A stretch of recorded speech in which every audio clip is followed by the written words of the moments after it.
Okay, what I think I'll do is stick around. If you're interested in what's happening to Azami, stick around. This is going to be quick. I'm just going to make a fast change to Kestia and put it at the beginning of the video to get it out of the way. I thought I would put it at the end as a teaser, but I'll do it now. I'll splice it to the beginning of the Azami video because only one card, only one thing to explain, and then you can get on to the teeth-pulling exercise in making Azami even more Astrushna relevant.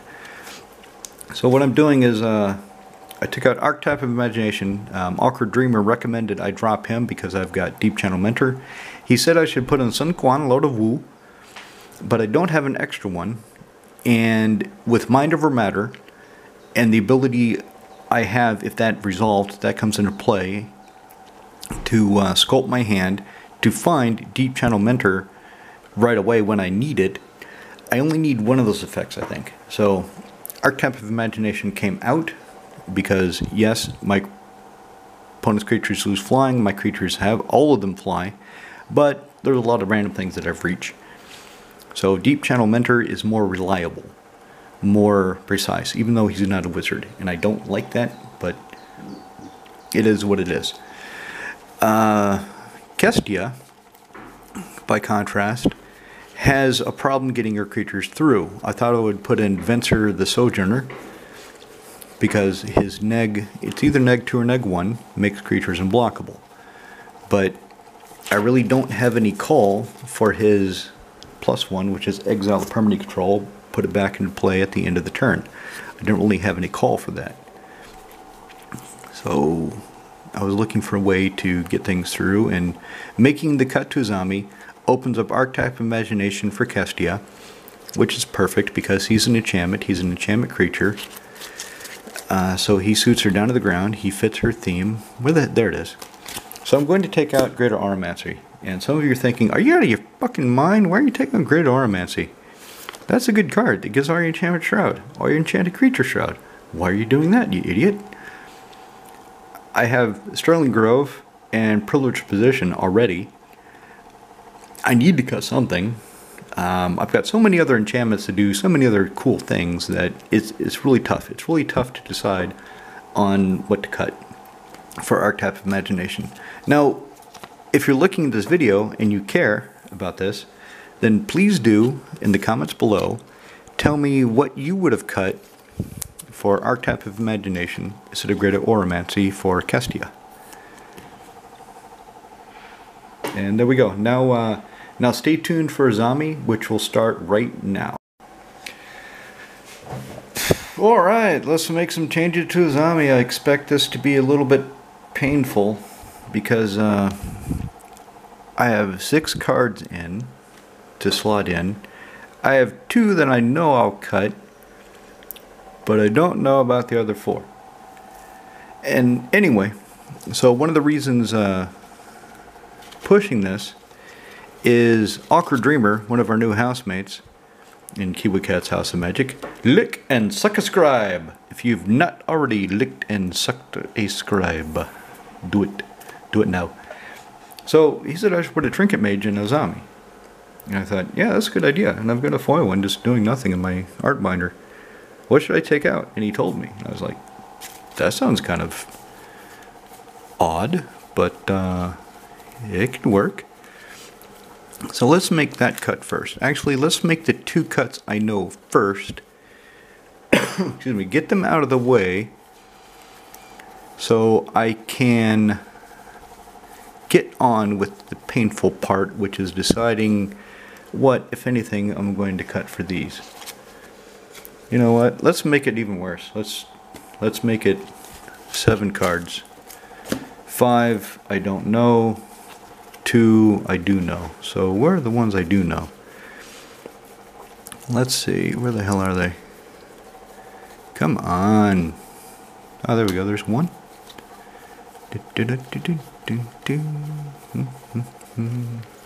Where's the second one? There it is.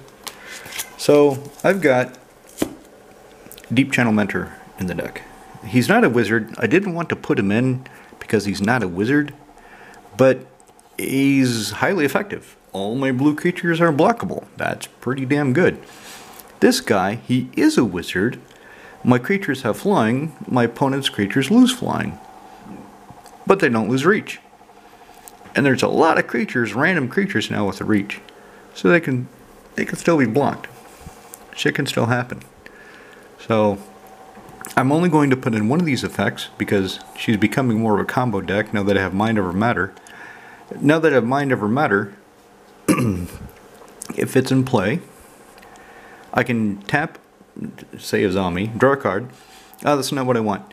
Tap, draw a card. That's not. Discard a card, untap Azami. That's not what I want. Discard a card, untap Azami, draw a card. That's not what I want. Discard a card, untap Azami, draw a card. And I can keep doing this until I find the Deep Channel Mentor. Or I sculpt the perfect hand. So I don't really need to duplicate the effect. And that's what AwkwardDreamer told me. Plus, this has the bonus of, right now Kestia, she needs ways to get things through. The problem right now is all the enchantment creatures I have, almost all of them are small. They have some effect that I want. I don't want to get them killed in combat just to draw cards. So I need a way to get them through. And this is enchantment creature. So it's perfect for Azami because it's a wizard. It's perfect for Kestia because it's an enchantment creature. So Kestia is going to get the Archetype of Imagination. Azami is going to get Trinket Mage. Trinket Mage will let me find Soul Ring, Mana Vault, Expedition Map. An Expedition Map will find me Nikto Shrine to Nyx. So there we go. Okay, I'm going to take this sleeve off because whenever I take out of Kestia, we'll have a sleeve. Alright, so there's the first change. Archetype of Imagination goes out, Trinket Mage goes in. Added bonus is he comes down sooner. He's a 3-mana wizard. I can do other wizard bullshit with him. He's a 2-2, which is nice. That guy's a 3-2. And then I'm going to take out War Tax. AwkwardDreamer, he listed a lot of changes and suggestions to Azami. It was really helpful. It gave me a lot to think about. So there's War Tax, there's Propaganda, and there's Crawl Space. I only have room in the deck for really one of these effects. And I don't quite need it, but I think it's going to be very useful. War Tax, it's in some ways it's the best of them. Propaganda, so it costs the same. All these cost 3. Propaganda and War Tax both cost 2 and a blue. The same. Propaganda says you can't be attacked unless your opponent pays 2 for each creature they're attacking you with. Well, if they have 6 men available, and they've got 3 big badasses you can't really deal with, they can send them at you. Okay. War Tax is mana intensive, so it costs the same as Propaganda. It sits there, and you spend mana for it. You have to have mana up. You have to keep mana open. If I'm playing blue, I want mana open for counter spells. I don't necessarily have reliably the mana required for War Tax to be interesting. So for War Tax to be interesting, typically I have to spend 5. 1 blue to get it started, and then 4. Creatures can attack unless a controller pays 4 for each attacking creature, or more. So it's intensive. If it gets destroyed, I have no way of getting it back. I really like the card. I love the art. I love these old foils. It's Mercadian Mask, but it'll go back in the art binder. And it's a Hildebrand. It's a beautiful card. I really like it. So I'm putting in this Crawl Space, which, excuse me, Crawl Space is not as visually appealing as War Tax. Not in any way, shape, or form. I mean, it's there, it's effective, it works. So Crawl Space, no more than 2 creatures can tag me each combat. Excuse me. So that means if I have a way to bounce the creatures, so they have to pick 2 creatures. They're going to pick their 2, whatever they think will get through, 2 big badasses. or just two small things to poke me. Then maybe I can block. So this cuts down this stops the army of tokens. This stops token armies. This stops the genie. Well, I won't be playing the genie that much. I'm going to be playing this in Prague to test it, but Azami is not a Prague deck. Azami is for Astruzhna. And some of the lads in Astruzhna do have, they go wide, they have a lot of token decks. They attack you with this massive army you have trouble dealing with. So crawl space cuts the number of creatures down to 2. If they attack with 2 big badasses, most likely I can bounce one of them and then figure out what to do with the other one. Or, if I have shackles and it's untapped and ready, I can snatch something and throw it in the way of one of the creatures and then figure out what to do with the other one. More options. The other advantage crawl space has in this deck over war tax and propaganda is it's an artifact. I have only one way of getting back enchantments, and that is time spiral. Do I have other ways of getting back? Well, I can bounce it. I can bounce the enchantment back to my hand with, say, Vidalcan Mastermind.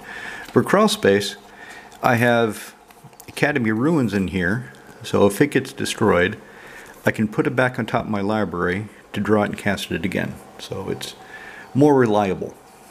More more recursive. Now for the hard part. Now to take out for these 5. Foil, I definitely want because it's a free counterspell. So I should have a Force of Will for Azami, but I don't have a Force of Will available from ADH decks. I don't have a Force of Negation available from ADH decks. And I do not own a Pact of Negotiation. A Pact of Negotiation. That'd be funny. I do not own one of those at all. So I don't want to scavenge my vintage decks, even though I don't play them that often for foil. I don't want to scavenge my Merfolk modern deck for the Force of Negation, even though I don't play that often. I don't like scavenging for my other decks, even though it makes logical sense, even though it would be very easy. I just don't want to do it. But I've got this foil. And Azami, I should be drawing a lot of cards. So, meeting the condition of discarding an island and another card from my hand, instead of paying the mana cost, that shouldn't be too difficult. So let's see what I can take out. Okay, flashy. Creature zone, flash, slows down my opponents. This makes creatures... Maybe Adaptive Automaton, maybe I don't really need him. All he does is make my wizards bigger. That's all he does.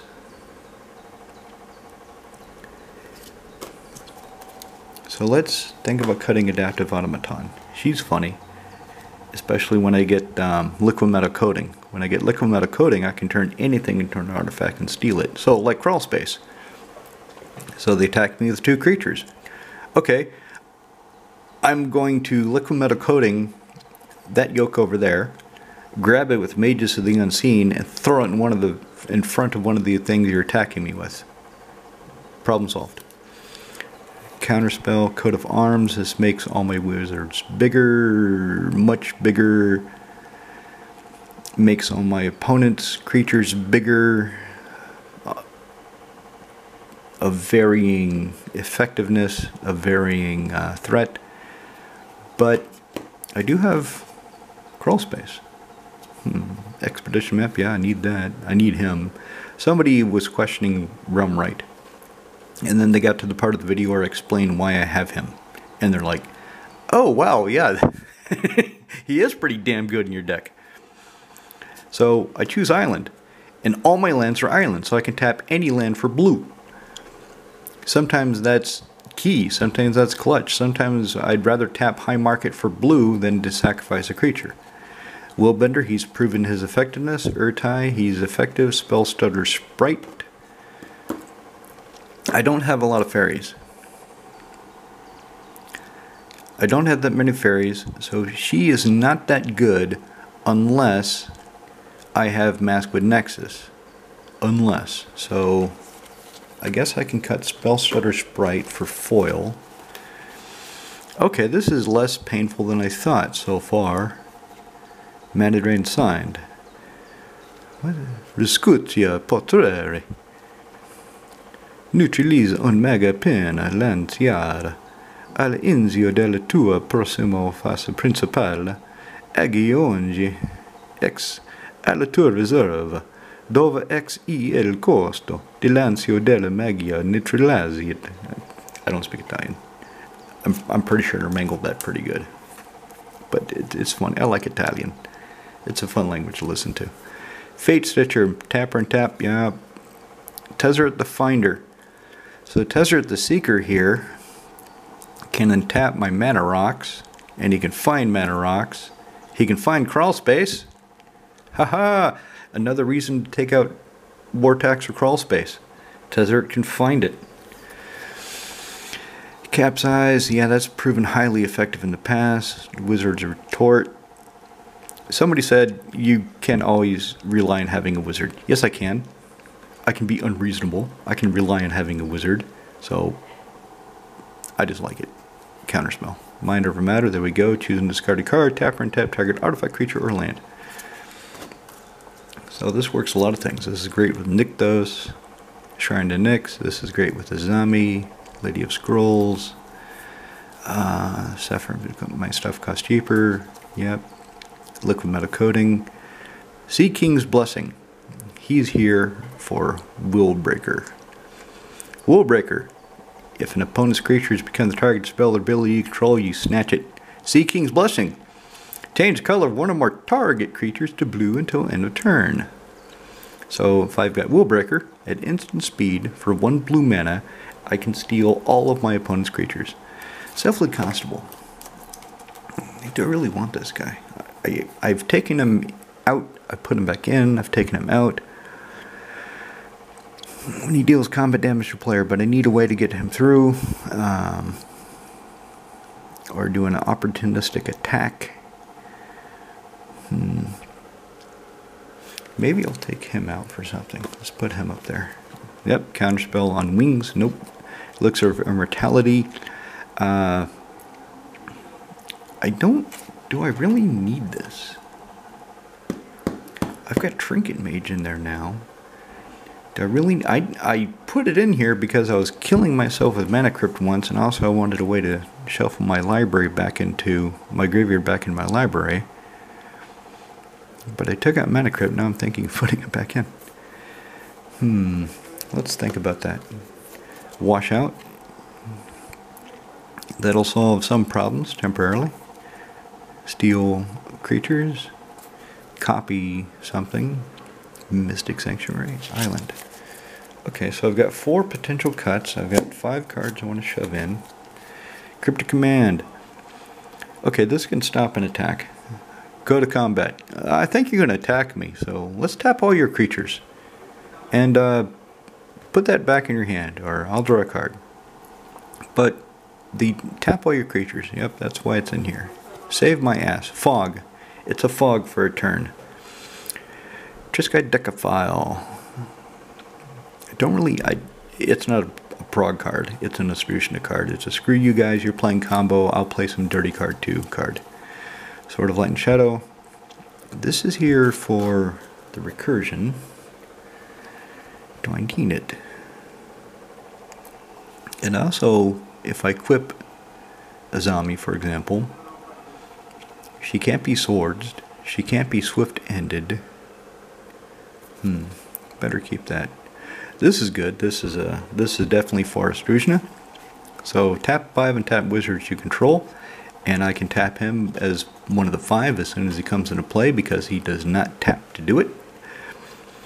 Search target player's library for up to 5 cards and exile them. Then they can shuffle and cry. Merfolk Trickster. Yeah, she's tricky. Daring Apprentice. She's worked very well before. Tishana's Tidebinder. I haven't had her in play yet, but I expect she'll work quite well. Cyclone Summoner. If I cast it for 6 if I have the Saffron Medallion. Bounce all permanents to owner's hand except for giants, wizards, and lands. Now, if I do that, and let's say I've got invoke Prejudice, and it gets bounced back to my hand. Everybody bounces all their stuff except all the creatures. Then I can drop the invoke Prejudice, and that'll slow things down quite a bit. That'll slow things down a lot. He's a big beater, and I don't have a lot of big beaters in the deck, so I'm going to keep him. Zonin Ring, Sword of Temptation, comes into play, snatch a creature. Intruder Alarm. So creatures do not untap during their controller's untap phases. Whenever any creature comes into play, untap all creatures. Is this going to hurt me? So thinking about it now, it should be really good. The thing is, to trigger it, I have to make sure a creature comes into play so I can untap my wizards to draw cards. If my opponents aren't playing that many creatures, which in Austrasian it can get tricky, because Big Jimmy, for example, has a deck where he doesn't play a lot of creatures. Frenchie does, but he's really careful, and he would play around this and it would screw me.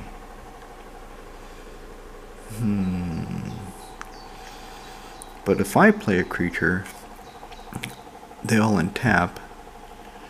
Then I can draw a card and make sure I can play a creature. I don't know, let me think about Intruder Alarm. Information Dealer. Sculpt the top of your library. Invoke Prejudice. Everybody loves it, looking at that card. Everybody loves to make comments about it. It's fantastic. It's kind of... I think about taking it out, but it's now my channel's meme. So Moxman, he's got Soul of the Excavations.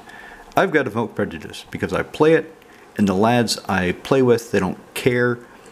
The non-American lads I play with, they don't understand the political bullshit around it at all. And even if they kind of get it, they don't care because it's not culturally relevant to them. They don't give a shit. The one American guy I do play with, he doesn't care either. He just doesn't like it because it makes his creatures cost more. There she is, Willbreaker. Hey, baby. Whenever a creature an opponent controls becomes target spell ability to control, steal it. Fencer. Somebody said Fencer isn't as good as he used to be. I think he's as good as he always was. Somebody, okay, so you're casting a spell. Yeah, and you can't counter it. Okay, I'll put it back in your hand until I can figure out how to deal with it. God damn it. Masquerade Nexus. This is tricky in this deck. That's makes shapeshifters. Sigil Tracer, copy target instant or sorcery. So, I haven't had her in play. I haven't really used her. I haven't seen how effective she is, but I'm hesitant to take her out because she should be really good. Patron Wizard. Oh, he's key in the deck. Oh, yeah. You're a bad dude. Islands Kasmina. Spells. Spells, not abilities. Spells your opponent's cast, target creature, planeswalker control, cost 2 more to cast. How many spells do my opponents really play that are going to target one of my creatures or a planeswalker that I can't counter? Not that many. And then she can create 2 wizards. I draw and discard, but I should be drawing anyway with the wizards. So maybe I don't need Kasmina. Maybe she should come out. Thawing Glaciers, Siren Stormtamer. No, you will not exile my graveyard. Screw you. Halimar Depths, Reflections of Lichara.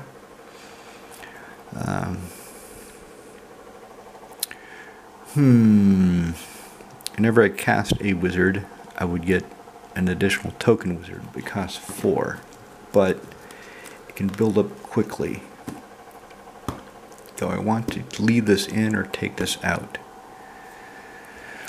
So, let's say I have it. The other thing about the deck is I have ways of bouncing my things back. So, say Patron Wizard comes into play before Reflections. At the end of somebody's turn, if I have Vidocan Mastermind or a Riptide Laboratory, I can bounce Patron Wizard back to my hand and then recast him, and I would have 2 Patron Wizards with double the devotion to blue. So yeah, Patron Wizard Finder, Tormod's Crypt, Time Stream Navigator. Yeah, she's gonna be cool. Lol Mage Mentor. So if I've got the Masquerade Nexus and a bunch of tokens, I've got a bunch of merfolk. So I can counter a bunch of things, and I get more merfolk every time I counter something. So yeah, he stays. She stays. She did good work. Time Spiral. Yeah, I like that. I just love saying it. I love saying Time Spiral. Cage Sun. Yeah, that stays. Mana Shots. All right, so I've made some progress. So Kasmina doesn't really do anything. I should be able to counter whatever the hell is going on. So let's take out Kasmina. She'll go in the Art Binder. I don't keep my Art Binder cards, the cards in the Art Binder, I don't keep them in the perfect fits because they're already in the Archival Ultra Pro sheets, and I want to minimize the layers of plastic between my eyes and the card. I want to see it in all of its glory and beauty. And this is a beautiful card. I love the art. I love the stained glass effect on it. I don't think she's really that effective though. So let's put in something that's more effective. Let's put in Archaeomancer. So Archaeomancer will go in. Okay, what else have we got? Spellstutter Sprite. She's in here to be a counter spell. A flashy flyer. It's questionable effectiveness though, because I don't have that many fairies in the deck. I only have, what, 2 or 3 other fairies natively. So unless I have Masquerade Nexus, she's not really going to counter anything. So she'll come out, and I'll put in foil for her. Because this is guaranteed. Discard an island card and another card. Or if I have 4. If I've got 4 mana straight up, then I can just hardcast it. But it's nice to have that option. Okay, so what else have we got? We've got Mana Crypt, Curse of the Swine, Ghostly Flicker. Why do I have this sleeve? Oh, I didn't put it. I put in the perfect fit, but not the actual sleeve. So what else do we want to do? Okay, so Adaptive Automaton comes into play. I say wizard, so he's a wizard. He counts as a wizard. He costs 3 colorless. He makes all my other wizards 1 bigger. Is that enough of an advantage? Is that enough that I want to do it?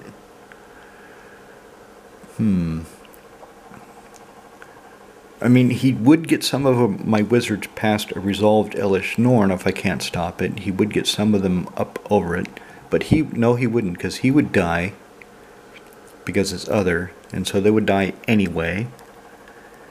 If there's some kind of, say, Ryusei, the Falling Star, if he dies and everything takes 5 points of damage on the ground, he's not really going to stop anything. So let's take him out. Put him back in the Art Binder. So what do I want? I better put the Mana Crypt in. I better do that. I better get him another Mana Rock. I better make this deck fast. Speed it up! Get him moving. Eastbound and down. Load it up and trucking. Alright, so now down to Ghostly Flicker and Curse of the Swine. Intrude Alarm.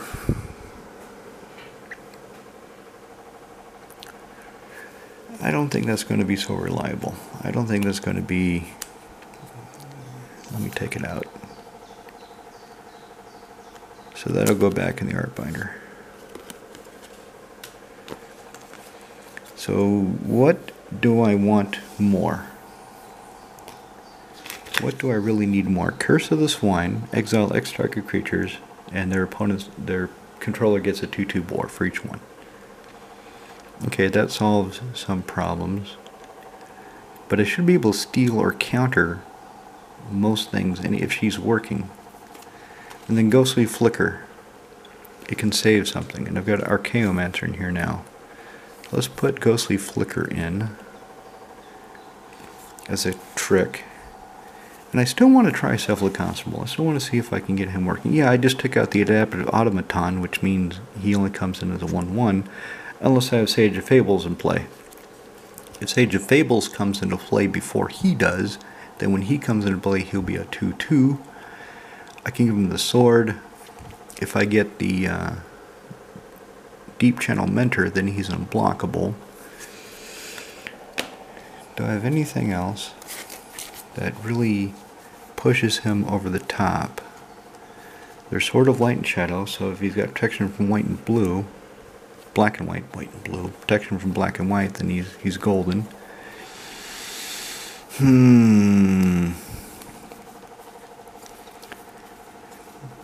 I wonder if I should put a manifold key in here so I can make him unblockable. Do I have anything else? Yeah, that'll push him up. That'll give him, but it costs 6. That doesn't come into play right away. Here's the Crawl Space, Trinket Mage. Let's put those on the top so I can remember what I took out. Yeah, Coat of Arms. If Coat of Arms is in play, then Cephalid Constable is a major threat.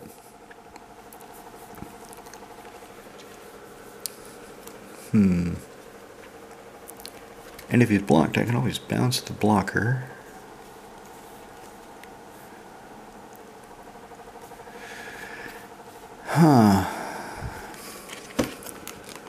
Okay, so I don't think I'm going to put in Curse this line. I will leave in Elixir of Immortality, because if I need it, Desert can find it, Trinket Mage can find it. I'll leave in the Constable, and I've got Ghostly Flicker now. Okay, so those are the changes to Azami. Let me show you what I'll take out for Kestia as a little bonus.